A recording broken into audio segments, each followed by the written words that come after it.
In today's video, I'm going to teach you how to embed a form on Framer.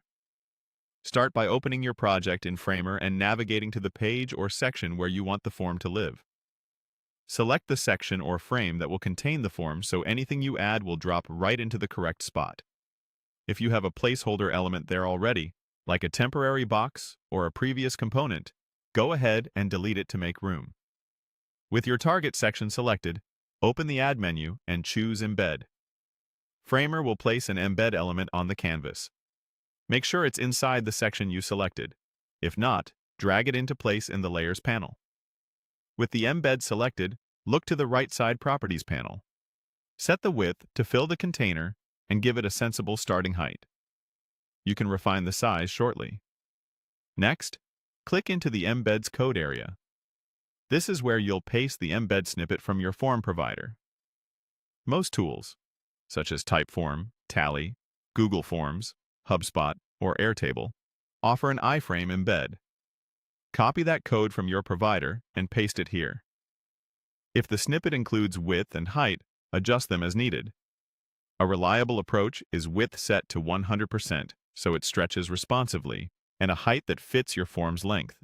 You can always come back and fine-tune this. Now, polish the look. In the Appearance section, expand radius to add subtle rounding that matches your design system. If your layout is tight, reduce or remove borders in the iframe code. Use the canvas zoom controls to inspect the form closely and make sure it aligns properly with nearby elements. If any part of the form is getting clipped, update the embed's overflow settings or increase the height. For long forms, consider enabling scrolling inside the iframe, or simply give the embed a taller fixed height.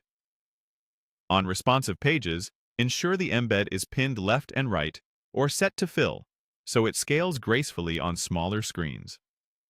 Once you're happy with placement, styling, and sizing, it's time to go live. Click Publish to push your changes. After it's published, open the live page and test the form end to end. Check that it loads quickly, the fields are usable, and the submit action works as expected. If anything feels off, return to the embed, tweak the height, spacing, or radius, and publish again. That's it.